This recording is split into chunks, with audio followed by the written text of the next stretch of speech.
So we are still at the foot of Mount Sinai. We are nearing the end of the book of Exodus, and we're actually going to spend the whole of Leviticus still at the foot of Mount Sinai. We must have really loved it there. And this is the Torah portion, where Moses has left us and has gone up the mountain and seemingly isn't coming back. He's been going for 40 days and 40 nights. I've been thinking about Moses a lot.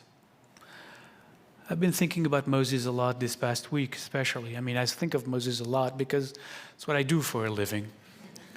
I think of Moses. It's a good job. Especially because, he's dead, so he can't argue. You can do whatever you want. But I've been thinking about Moses a lot this past week because I've been really reflecting on how impossible his journey has been. There are different ways of being Jewish, many different ways. There are three that are the most well known. You can be Jewish by birth. You can be Jewish by choice when you convert to Judaism. And another one that is not well known but exists is you can be Jewish by surprise. No, I'm not kidding. You can be Jewish by surprise. And there are many Jews by surprise. Moses is the quintessential Jew by surprise. Think about it. He and many Jewish babies during the Second World War,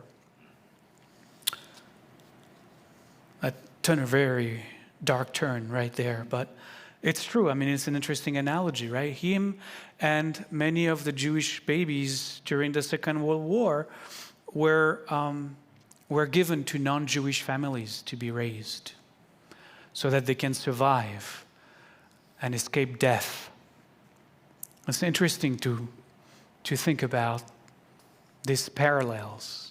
And so Moses is raised in the court of Pharaoh as a good Egyptian who knows nothing of his ancestry, of his real ancestry, of his past, until one day, as the Egyptian he thought himself to be, he walks around the Pharaoh dome, the kingdom, whatever, and he discovers as a young adult that, surprise, he's Jewish. And how does he discover that he's Jewish? It's because he feels this inclination, he feels this empathy, he feels his heart beating faster as he sees an Egyptian beating a Hebrew slave. And that's how he discovers about himself that there is something else going on. And so Moses is the quintessential, probably the first, Jew by surprise. Just like many Jews who were raised as babies and infants by Christian families during the war, eventually learn about their Jewishness often when the people they thought to be their parents on their deathbed tells them, oh, by the way. And there's a lot of them all over Poland and Eastern Europe. There's also a lot of them who discovered they were Jewish from conversos and marranos, those Jews who escaped from the Inquisition. And the Inquisition kept following them wherever they went, in Latin America, South America, and eventually even in the south of the United States. And there are many rabbis who live in the southern states, and from time to time, somebody comes knocking at their door and said, I think I used to be Jewish, 500 years ago. Why? Because, we do these weird rituals on Friday nights, and we do, and I can't explain that from the church side. So there are many different kinds of Jews by surprise. I've been thinking especially about Moses this past week because I was preparing for this class on the history of Zionism that the second installment happened on Tuesday night. And that part of the class, that second, was partly about Theodor Herzl. Theodor Herzl is, for those of you who might not know, he's the founder of the Zionist movement, the movement was born in the last years of the 19th century.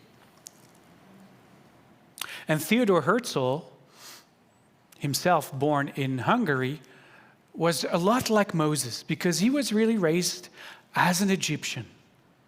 He had very little contact with his Jewish roots. In fact, he was raised in a household with a mother who was completely in love with German culture.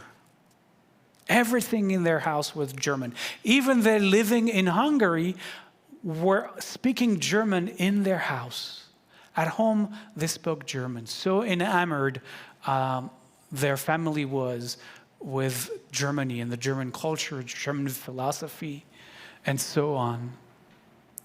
And so from early childhood, from his mom, he became a German enthusiast, really, and spoke German fluently. After graduating from high school, he moves to Vienna. At least there, everybody speaks German. He goes to college, he goes to law school, but eventually he gravitates towards, journalism. That was really kind of one of his first love. And he becomes an extremely successful journalist.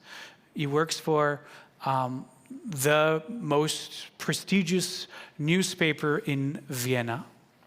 And he becomes, like Moses, completely assimilated to his Egyptian or Viennese traditions and Viennese way of life. In fact, he becomes not just one of the most popular journalists in this most famous newspaper, he becomes one of the top editors. He becomes one of the top editors. He becomes famous in Austria. He becomes very wealthy. And then to top it all, like the prince of Egypt that he is, just like Moses, he gets the best job. He gets the Rolls Royce of the jobs at the time. He gets sent to Paris to be a foreign correspondent, right? He's got it all. He's got it all. The money, the fame, and he gets to live in Paris at the end of the 19th century. But then, like Moses, it's fascinating. Like Moses, he begins to notice that the Jews aren't treated pretty well around him. There's something nagging at his heart, tugging at his soul. He wonders how this most enlightened society, the peak of human development at the time, like Egypt, that country, that place isn't welcoming of its Jews. One day he goes out in the field, kind of like Moses, because he has to cover a story that is unfolding in the center of Paris.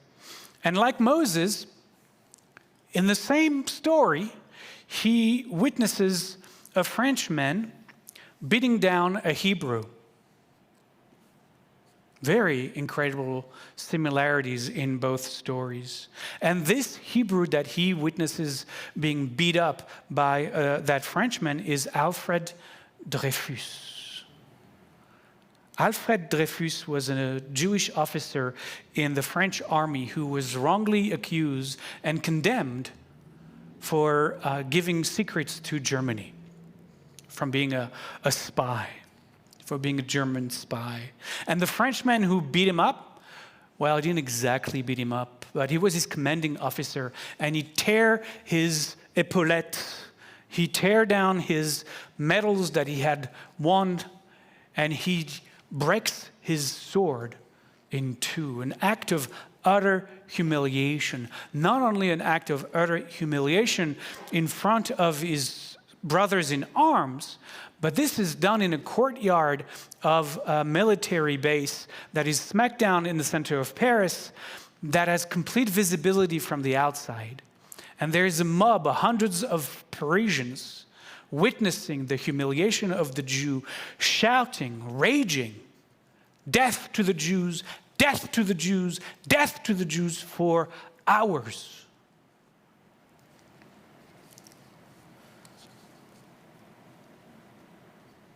And as somewhat in similar ways that what we are hearing in the streets of America and college campuses right now. And like Moses, Herzl was shocked to witness this happening. And both of them feel so moved by what they saw that both of them embark on a journey. We know that Moses leaves Egypt, that Moses becomes a shepherd and go to find himself for many, many years. Herzl embarks on a different kind of journey. Herzl becomes a writer, an author. He writes a book in reaction to what he witnessed that day in Paris. And when Moses hears God's voice, supposedly at the burning bush, but we know that is all happening inside of him. Moses hears God's voice at the burning bush telling him, "Go back to Egypt. The days of my people in Egypt are numbered. You need to take them out of there." And Herzl, differently, hears the same voice. He realizes, and he writes in his book, that the days of the Jews in Europe are numbered. That there is no stopping anti-Semitism. That the days of the Jews in Europe are numbered, and that he must do all he can to get the Jews out of there as fast as possible. And he decides that it would be pointless to get the Jews out of France or Germany or wherever, to relocate them to another non-Jewish country, because he understood that anti-Semitism would rise there soon thereafter once the Jews settled. And so he resolved that there was no other option really for Jewish survival than to create or recreate a Jewish land where Jews could be back home. And so he devised that the only way forward was to return to the promised land, to go back to the Holy Land, just like Moses. Just like Moses. It's quite stunningly uncanny, really, the parallels between those two stories of these two men, thousands and thousands of years apart, if Moses ever existed. And just like Moses came back to Egypt and told the Hebrews there, "Guys, we got to get out of here. Our days in this land are now numbered. We have to get out." Just like Moses was faced with harsh condemnation by his own people, who were so afraid that he would raise Pharaoh's anger, telling him, just shh, don't say things like that, because they're going to make our lives harsher. They're going to give us less straw to make the same number of bricks. And so did the Jews of Europe respond to Herzl when he told them it's time to go. They told him the same thing. Don't speak those crazy theories out loud. You're going to make anti-Semitism even worse with all of your crazy ideas. You're gonna tell the Gentiles that we're gonna leave now, when we barely had convinced them that we would be in solidarity with them, that we were French, that we were German, and now you're telling them, no, stop it. They couldn't hear him. They couldn't hear him. They couldn't see his vision. They were like the Israelites in the story. They were befallen by kotzer ruach, it says in the Torah. A complete disbelief, a disconnect from their source, a disconnect from their soul. The Jews of Europe didn't want to hear him. They were comfortable in Egypt. Some of them were wealthy, some of them were successful, just like he was. Don't come to disturb our peace. We're going to be just fine with Pharaoh as we are. This is the lot that we have chosen. These two stories are incredibly similar and parallel. Because even in the end, like Moses, Herzl set it all in motion. By 1897, there was the first Zionist Congress in Basel in Switzerland, and the Zionist movement was born in that Congress, in that moment. And he's going to work tirelessly to get the Jews to the Promised Land. He's going to exhaust himself, in fact.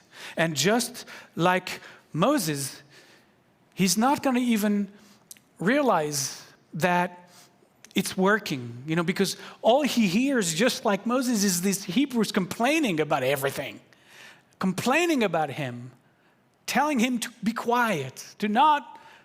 Well, in the story, they wanted to go back to Egypt. In Herzl's life, they didn't want to leave Egypt.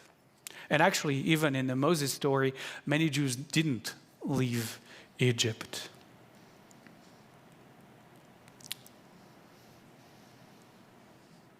He set it all in motion, Herzl. He saw that if the Jews of Western Europe didn't want to move, the Jews of Eastern Europe were eager to leave because of the pogroms, because of the violence, because of the insecurity that they felt there. And actually, in the story, these are the Jews that that leave Europe and move to the Promised Land, move to 2 million of them to America, actually.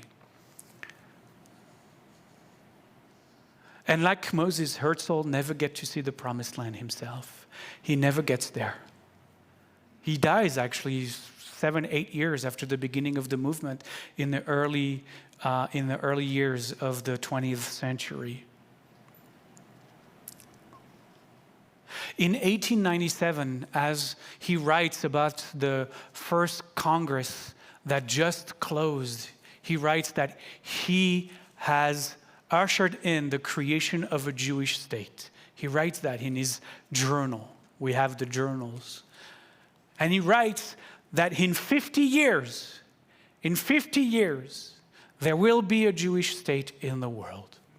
This was 1897. In 1947, the United Nations, in November of 1947, the United Nations voted for the partition of Palestine between the Jewish state and the Palestinian state to be born in the spring that followed. Exactly how he had predicted. Exactly how he had predicted. Was he a prophet? Was he a visionary? This person Herzl was deeply connected into the fiber of the universe, for sure. I wondered this week as I was learning about and seeing all of those incredible parallels, I wonder if someone like Herzl came to America today and told us that our days as Jews in this land are numbered. I wonder if someone came and saw all the anti-Semitic shouts and mob violence on our streets and campuses from Charlottesville to Berkeley. I wondered if we would be able to hear. I wonder how we would welcome a Herzl today, a Moses today. Would we be able to hear their warning? Herzl came to that realization that the days of the Jews in Europe were numbered and started to advocate for the Jews to leave in 1894. That was the book. That was the Dreyfus Affair L'Affaire Dreyfus and the book that followed, 1894. And if we look at 50 years, right, in 1897, he predicted 50 years to the creation of the State of Israel. In 1894, he predicted that there will be the end of the Jews. But he didn't say in 50 years, but 50 years later, that was the peak of the Nazi machine of killing and murdering the Jews of Europe. And really, for all intent and purposes, besides in France maybe and a little bit in England, there are no Jews left in Europe. For all intent and purposes, Jewish life has been extinguished in most of Europe at this point. So I wondered, could we really hear him today? Could we hear a Herzl today if he came on TV and told us, or if he came to our synagogues and told us, from what I am seeing, the days of the Jews in America are numbered. Or I wonder if we would say what the assimilated Jews in Europe in the 1930s still were saying, that it could never happen. It could never happen in Germany. It could never happen here in such a robust democracy. They said it could never happen here in such a powerful democracy, the wealthiest country in the world, the most advanced intellectual and technological nation the world had ever witnessed. It could never happen here. Are we so sure? Are we so sure? So I pray that we remain clear-eyed. I don't know if we have 50 years, we might not. But I pray that we remain clear-eyed. I pray that we learn from our Torah and the story of Moses. I pray that we learn from our history and the story of Herzl. I pray that we remember that when we came to the Promised Land in Torah, when we came to Egypt, in Torah, it was a promised land. The opening of the book of Exodus describes Egypt as with the same adjectives, with the same notions of how we would describe the promised land. We were welcomed there. We were given the best of land. We became wealthy. We assimilated. We were part of the land. We were one of them until a new Pharaoh came who knew not Joseph. Until we became the fifth column for Pharaoh inside of Egypt, which happened to us with the church, which happened to us over and over and over again, wherever we've been. But the teaching is always the same teaching. That it seems that what we think is the promised land becomes the next place of slavery, of enslavement. Every promised land becomes the next place of our enslavement. That has been true in our historical life. That has been true in our biblical stories. That has been true if you look in our own personal lives as well. There is a cycle. And there has been a cycle. And for the Jews, there have been a cycle. For the Jews, there is no arc of history. There's just cycles of history. And I wonder if we will be able to recognize where on the cycle we find ourselves right now. Where are we?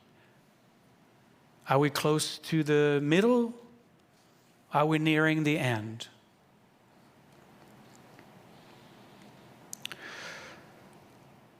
And if any time soon a Moses or a Herzl shows up, I pray that we may have the clarity of mind to deeply listen and heed their call. כן יהי רצון. אמן.